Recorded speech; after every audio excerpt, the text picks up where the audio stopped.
Guess we have to come closer, huh? Yeah, we do. Let's put up the little boot scooting boogie, boogie woogie.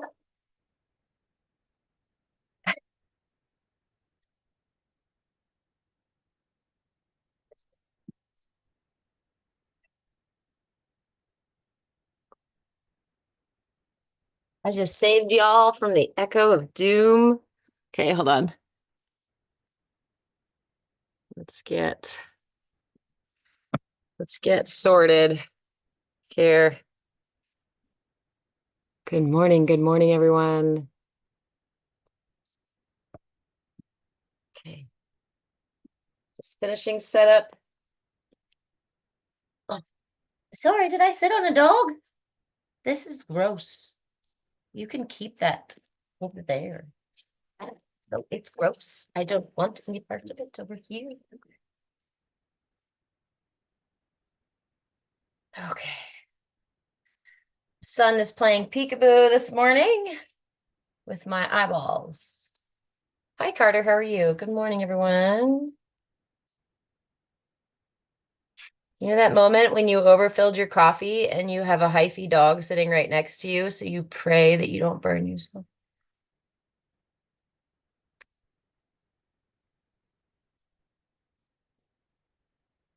Yeah, still hot.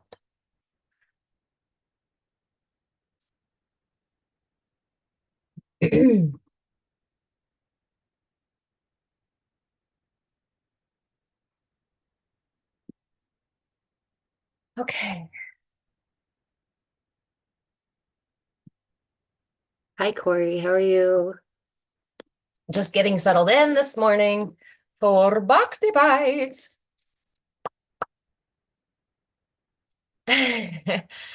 Yes, I needed a refresher, so I brought the sides down. It's really nice to feel my skin again. And to let my beasties out. Good morning, everyone. For those of you new here or just wondering who the hell I am, my name is Reverend Deborah. I am a movement facilitator, movement in breath, body, and being, and I am your shenanigan shaman. And I'm also the owner of movewithchange.com. Over at movewithchange.com, we are building an online platform, an online mindfulness community called the Kaya Sangha. CAYA stands for Come As You Are, because if you are doing any of this work of coming home to yourself, of rediscovering yourself, of uncovering your authenticity, of learning to love yourself, all of that shit, it gets messy. It gets confusing. Sometimes even it gets scary. It can get really wacky. And not all of us have a place that we can show up really just as we are in every moment. And that's where the Kaya Sangha is. That's what the Kaya Sangha is. Because for those of us who, when we start doing this work, go, holy shit, I can't relate to anybody anymore, or nobody can relate to me, right? Then we need to find our tribe. Then we need to find our people who are doing this work too, who speak the language, who know what we're talking about when we talk about ascension symptoms, right? Or shadow work or mindfulness, or bringing mindfulness into the tiniest moments of every day, right? It's my new favorite saying. You don't drink your water for the day all in one sitting. So why would you treat your self-care the same way? Thinking that instead of doing one, even if you get it, right? How many times do we say, yeah, I'll get my self-care at the end of the day? You don't wait until the end of the day to then sit down and chug all of the water that you're supposed to drink. No, you sip it incrementally, little bit by bit by bit throughout the day. That is how self-care works. That is how building trust with yourself, learning to love yourself works. Because if you put aside learning to trust yourself and loving yourself throughout the entire day, then by the end of the day, you're going to be pissed off and feeling unloved and not not trusting yourself, and the day is going to be gone. So we need to learn to weave these things into our moment by moment reality. One of my favorite ways to do that is with mindfulness tools. If you guys would do me a favor, please, and share the live. TikTok has been shadow banning my content.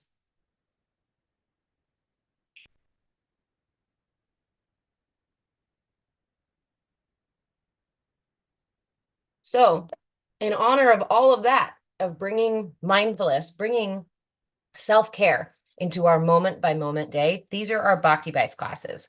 These Bhakti Bites classes, we practice a mindfulness tool that is accessible, that you can put in your pocket and keep with you and use throughout the day. So mudras have been the topic for months now because there are so many mudras. So the mudra that we are working with this week is called the Avahana Mudra. The Avahana Mudra is done by turning your palms out and bringing the sides of your hands together, keeping your fingers spread, palms open. Bring the tip of your thumb to the base of your ring finger. Remember, no more than the weight of a nickel. So it's just a gentle connection here. Mudras work by redirecting the energy channels in the body. So if you are seeking a mudra and you can't quite get to that position, that's okay. I invite you to try some slight modifications. So for this one, I do find it's a little bit much on the muscles here. It's supposed to be rested in the lap, and sometimes that can be a little bit much for me too. So here are two things that I do to adjust. I have some pretty good dexterity as well. So the things I do to adjust are, one, I'll lift my ring finger a little bit to meet my thumb. That tends to help a lot with the pressure in the muscles of my thumb. Then with my wrists, to release a little bit of extra tension in my wrists, I turn the hands in ever so slightly, and I don't drop them all the way to my lap. This position for me, I have neurogenic thoracic outlet syndrome, so this is too much for me. But again, honor where you are in the moment, modify for what you need. The intention of this mudra is to cultivate a deeper connection with our divinity, but not just with like our deity, so to speak, but with the essence of divinity that runs through all of us and through everything in creation. This is a grounding and centering mudra that strengthens that connection to that divinity, that opens us up to that divine truth that is available to us in all moments, that divine love that is available to us at all moments. So you want to keep the palms facing out. So don't bring your mudra up here. I know this is much more comfortable, but this mudra, literally, Avahana, means invitation. So we want to keep the palms out. This is a surrender. This is an invite. This is a welcoming mudra, not a hold it here, create a fence around your neck mudra. And then again, I just hold it here because it's comfortable for me to do so. It's recommended that you hold the mudras for at least 5 minutes to get the full effect of the mudra. But again, if it's unavailable to you, hold it as long as you can. And then I suggest resting your hands palms up in your lap. So if you are at work right now, if you are driving in the car right now, if you are on a walk right now, if you are doing something other than in a meditative space, you can still join us for this meditation. It's going to be a brief one. And each session, we have Monday, Wednesday, and Saturday sessions. Each session, we go a little deeper into our practice. So on Monday, we simply sat with this mudra. Today, we are going to, this mudra specifically suggests using mantras along with it to enhance the benefit of the mudra. Because again, we are connecting to divinity. We're connecting to the common threads, the common truths of divinity. So feel free to, if you have a mudra that a mantra that you feel called to use to a specific deity. Now remember, mantra doesn't have to be a Sanskrit saying. Your mantra can simply be, it can be something in English, it can be a song that you know, it can be a prayer that you know. Whatever the mantra is, this is something that is a brief statement that we can encapsulate, that we can use during this meditation. So in lieu of any other mantra that you already have, if you don't have one, you can simply Om. If you're uncomfortable oming, feel free to just hum. When you hum, same thing as when you Om, make sure you take a full deep breath in and use the exhale to hum or to Om or to state your mantra. So we're going to sit for about 5 minutes and we're going to bring this mudra. Go ahead and take your mudra, place the Sides of your palms together, palms facing out, sides of your hands together, palms facing out.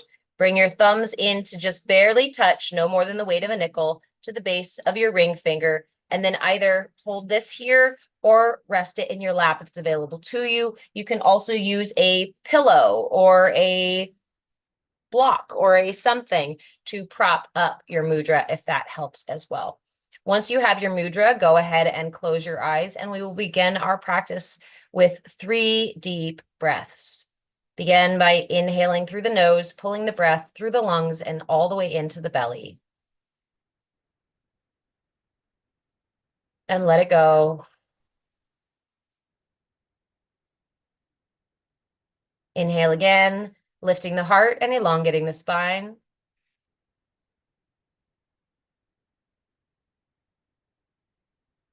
And sigh it out.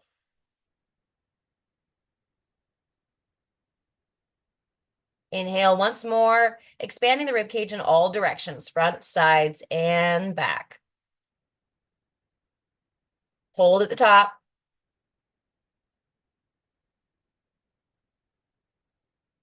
And release.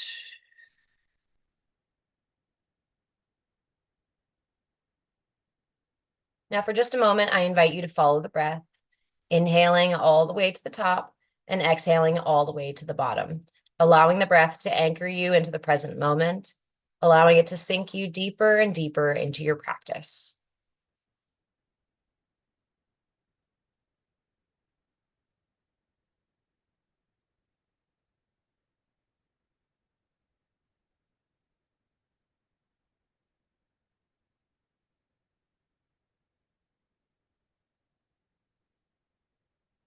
Your mind monkeys are busy this morning and trying to distract you with all manner of things. Simply bring your attention back to the breath, gently, lovingly, without judgment, without shame, without guilt. We just return our attention again and again to the practice, to our intention. At the moment, our intention is only to follow the breath.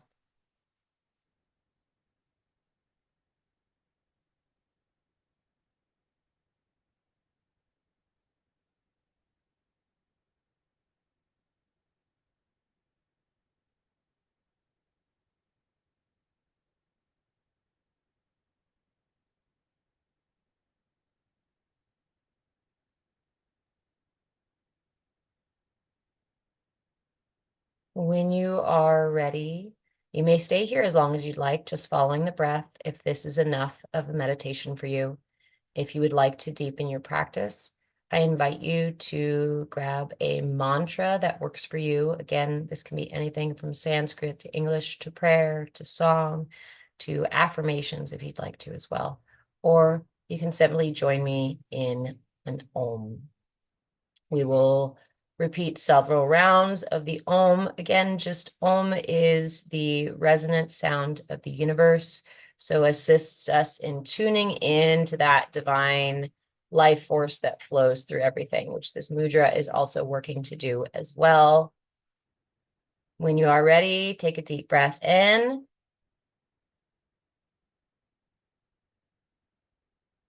Om.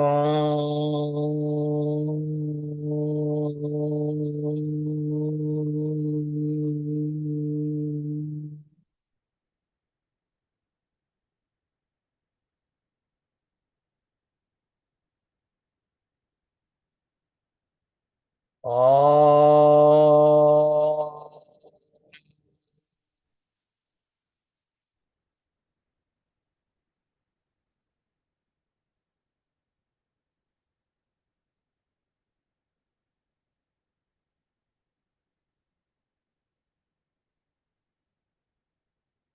Om.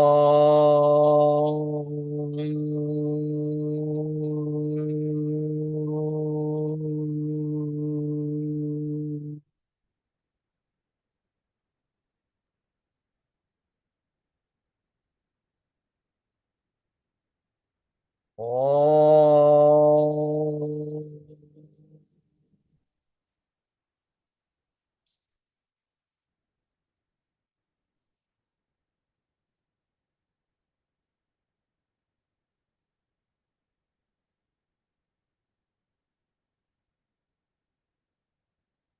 Oh.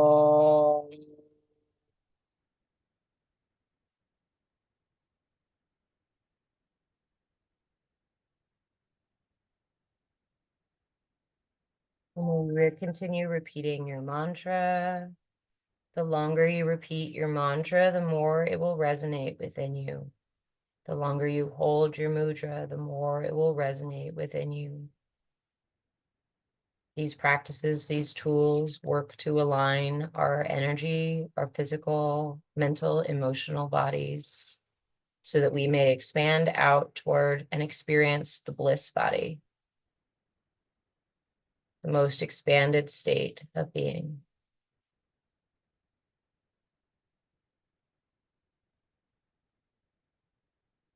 Sometimes when we are new to these practices, it can feel really intense to even just sit for those 5 minutes. So I invite you to be gentle with yourself, offer yourself some grace, some compassion. And if you reach an edge that starts to feel uncomfortable, it's okay to pause. And I encourage you also not to be afraid of your edges either. You may find the edge in a place that feels unfamiliar. Remember, unfamiliar is not in and of itself a bad thing. To grow, to expand, we must move into states of being that are unfamiliar. Otherwise, we'd already be expanded. Otherwise, we'd already be evolved.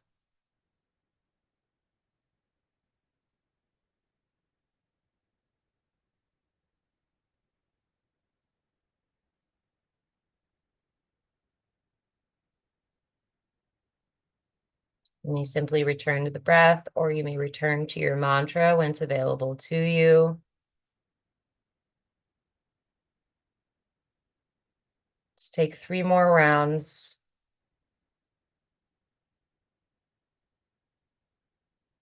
Om.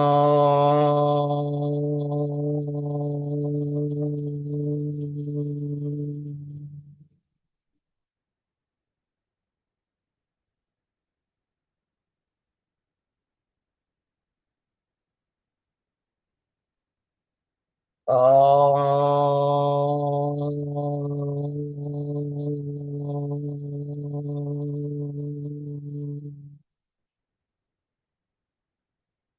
Last one.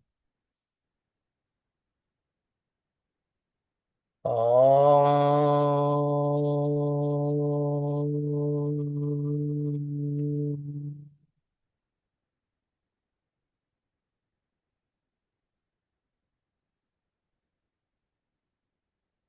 Take a big, deep breath in and hold the top.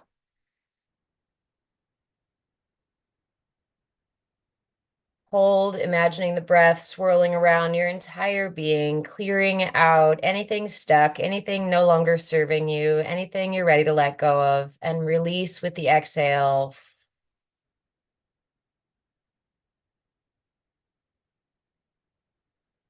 When you feel complete, I invite you to bring your hands together into prayer or simply lay one over the other over your heart in gratitude for today's practice.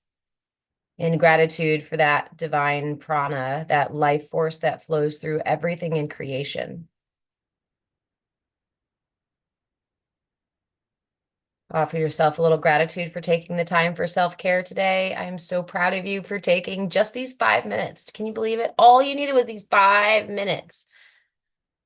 You can have more too if you want. And thank you so much for joining me. When you are ready to come out of meditation, please do so slowly. Offer yourself some stretches. Offer yourself some wiggles. Waiting to open your eyes only when you're really ready to come back to reality. There's always that bit of an Eminem song that plays in my head every time I come out of meditation that's like, whoop, there goes Ravady's something back to reality. And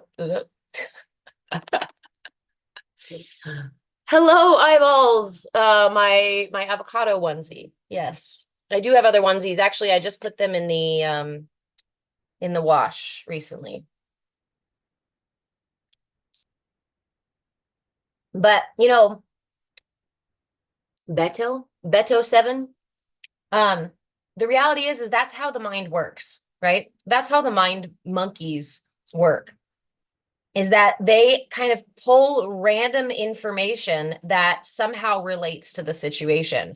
How many times are you hanging out with a friend or doing something at work or whatever, and a song pops up and you're laughing? Of course, Corey, thank you for being here, my friend.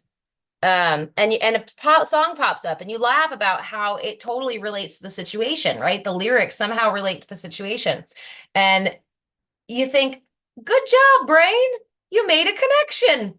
Congratulations. But if we pay attention to moments like that, I feel like we get a feeling for how immature the brain really is. Because it's like, yeah, you're right. That information totally related to this situation, but was it really helpful? Was it really, did it add anything to the moment? Sure, maybe. Maybe having my mental radio playing really does add things to the moment. But we can recognize how sometimes inconsequential the information that the brain pulls up really is. It's just our filing system, right? It is really good at what it does, which is keeping us safe. Or at least it thinks it does a really good job at keeping us safe. It wants to know it does a really good job at keeping us safe. Collecting information and accessing that information when it's necessary or when it's applicable, right? Our brain also makes 10 million shortcuts. Caitlin, it was an avocado, you guys. I don't have a turtle one. I need a turtle onesie, apparently. Or frog onesie. Eli Lynn, will you come let the kitten in? She's at the back door. Our brains seek novelty, but they are not the navigator, right? Hey, Nikki. You're hearing me double? You got me on echo. Our brains seek novelty, right? And our brains are self-confirming. So they seek to prove themselves correct. And in this process of seeking to prove ourselves correct, oftentimes our brain misses the additional information because it wants to be correct. It wants to be confirming. So it confirms the things it already knows and oftentimes puts away or puts aside the things that it considers not relevant. Or, hello in Spain. My son just the other day decided he wanted to go to Spain. That's his new place he wants to be. So we can't give the brain the keys to the vehicle. In fact, the brain itself is really more like the steering wheel, right? The brain is a tool for us to navigate through our lives. It's necessary. You need the brain to operate the rest of the vehicle. But ultimately, the brain is not the driver. It would be like letting the steering wheel drive the car instead of the driver drive the car. Who's the driver, you ask? That's the higher self, right? That's the higher self. That's the flow of divinity that comes through us. That is ultimately the one with the maps, right? Oh, well, thank you. Thanks.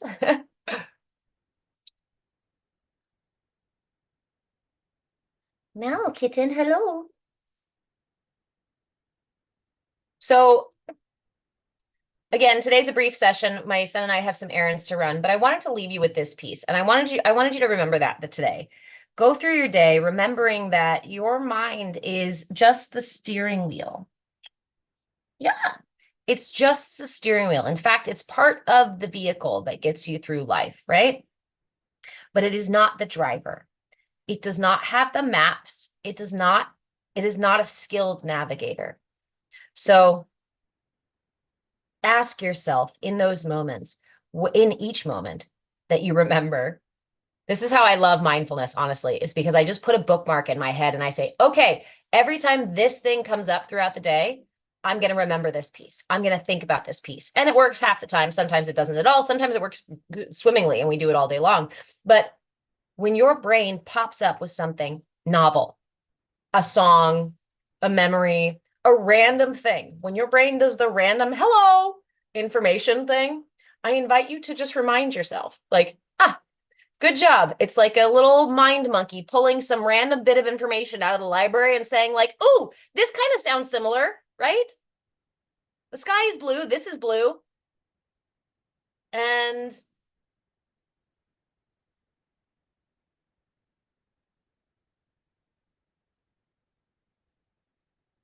the point here is to experience the novelty of it. It's to experience the immaturity of it, the kind of silliness of it sometimes, the limitation, to recognize the limitation of the brain.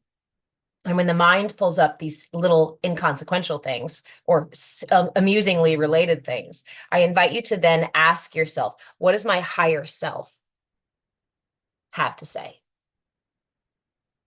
What does my higher self want me to remember in this moment?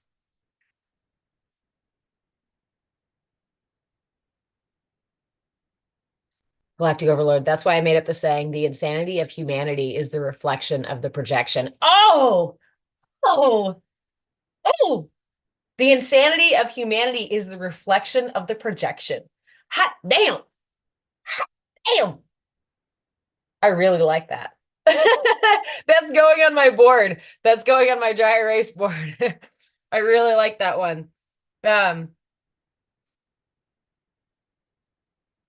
In Western society, actually, I mean, I think, I don't know, I can't speak for a lot of other cultures, right? But in Western society, we tend to rely on the brain as the foremost, as the foreman, as the manager of the whole project, as the navigator of our lives.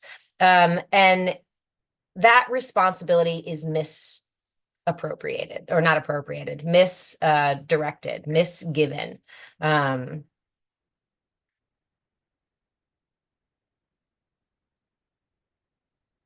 So play with that today. Play with that today. And when those things come up, use this mudra. This mudra, again, is the Avahana mudra. This is our mudra for the week, and this is our mudra. The Avahana mudra is the mudra for connection, but the word Avahana means invitation. So it's done by placing the sides of your hands together, keeping your fingers extended, and bringing your thumbs in, the tips of your thumbs into the base of your ring finger, keeping your palms out. It's suggested to rest it in your lap, but again, for me, this is a little bit much on my arms and shoulders, so I tend to find it really easy to hold it up here. And when you find those moments where your mind pops up with something inconsequential, something immature, something silly or whatnot, I invite you to take the connection mudra, the Avahana mudra, and sit for a moment and ask your higher self, what is the important thing for me to pay attention to here, right? Kind of step above your brain, or use your brain, use that reminder, use that pop-up thought as a reminder to sit and check in with your higher self and see what you receive. See what flows in today. Thank you for the heart. Thank you, guys. Absolutely, Carter. Welcome, welcome. So I do, like I said, I have to go here today. We are live for Bhakti Bites Monday, Wednesday, and Saturday morning from 10 a.m. to 11 usually. And then Friday mornings, we have tiny yoga from 10 to 11. And I'm doing some schedule changes, but for some reason, the universe will not let me post a schedule to you guys yet. And I don't know what the problem is. I am working on upgrading my tech so that I can be live on multiple channels. TikTok is hiding my content, shadow banning my content. I guess it's nefarious to talk about mudras and mindfulness and how, you have the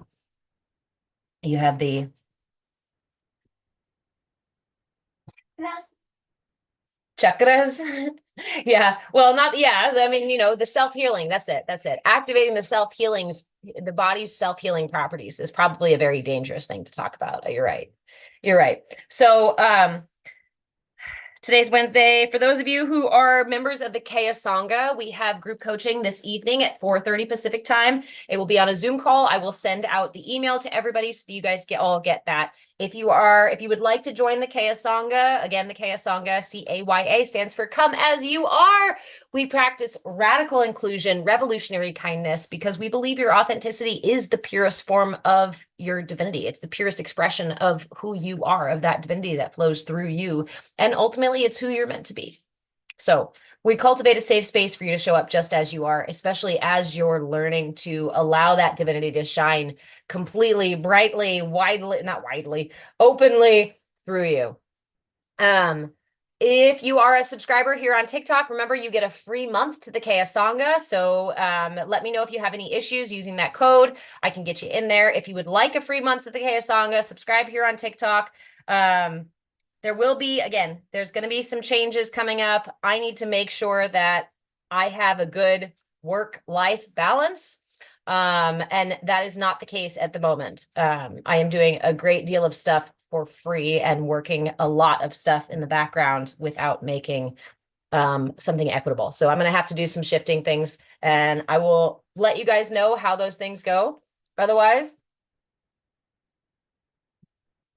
you can always find replays on YouTube at Move with Change. If you have not already followed me on Move with Change on YouTube, if you have not already followed me on YouTube, please go do so. I'm trying to cultivate that channel so that I can offer more stuff on that channel. That way I'm not getting shadow manned here on TikTok. And I will also be expanding over to Kick and Twitch soon. All the cool kids apparently are over there. Who knows? You know, we gotta expand all the places. You'll never see me on Facebook though. If you see me on Facebook, it's not me. So I love you guys. Have a great day. Keep your mudra. Oh, YouTube is at Move with Change. My business name is Move with Change. So you can find me at Move with Change on well, I'm at Move with Change on the socials that I'm on. So I'm on Kick, Twitch, YouTube, TikTok, Instagram. I think I have one, but it Move W Change because somebody else had Move with Change. But I don't use all of those or the Instagram very often. So yes, at Move with Change. That means my website is also movewithchange.com. My email is movewithchange@gmail.com, all of that stuff. If you guys have any questions about working directly with me, feel free to send me a message or joining the Sangha or where to find replays or what classes I'm doing when, any of that stuff. Please feel free to send me a message. If you would like to just enroll and work directly with me or join the Kaya Sangha, again, you can find that over at movewithchange.com. I hope you guys have a fantastic Wednesday. Kaya Sangha members, don't forget we have group coaching this evening at 4:30 Pacific time. If you would like to join us, go ahead and sign up for the Kaya Sangha so that you get that email. I usually send it out about an hour to 30 minutes before class or before our group coaching session. As a member of the Kaya Sangha, all of my members get twice weekly group coaching, once weekly practice sessions, deep dive practice sessions into all things mindfulness. It's kind of like the open practice. What do you want to practice today? We can pull any tool out of my toolbox. Plus you get complete, unadulterated, unfettered access to every single one of my workshops that I do. As a member, all of my members get all access to all of my workshops, even when I upgrade them. So I upgrade my workshops every year and I charge more every year because I expand my workshops every year. As a member, you just continue to get the access to those workshops. And then you get the private classes to actually ask me like, okay, let's just walk through this workshop because my workshops are all self-paced. If you want to download them, I know, dog, it's time to go. Okay, guys. Dog says it's time to go. I love you guys. If you have any questions about any of that, let me know. Again, if you want to join the Kaya Sangha, subscribe here on TikTok. I will be adding more subscriber features on TikTok. It may be the case, just warning, fair warning. It may be the case that I might turn the lives into subscriber only classes. I'll still leave a preview and whatnot, but yeah, gotta buy dog food. We gotta buy dog food. Mom's gotta buy dog food. Thank you guys.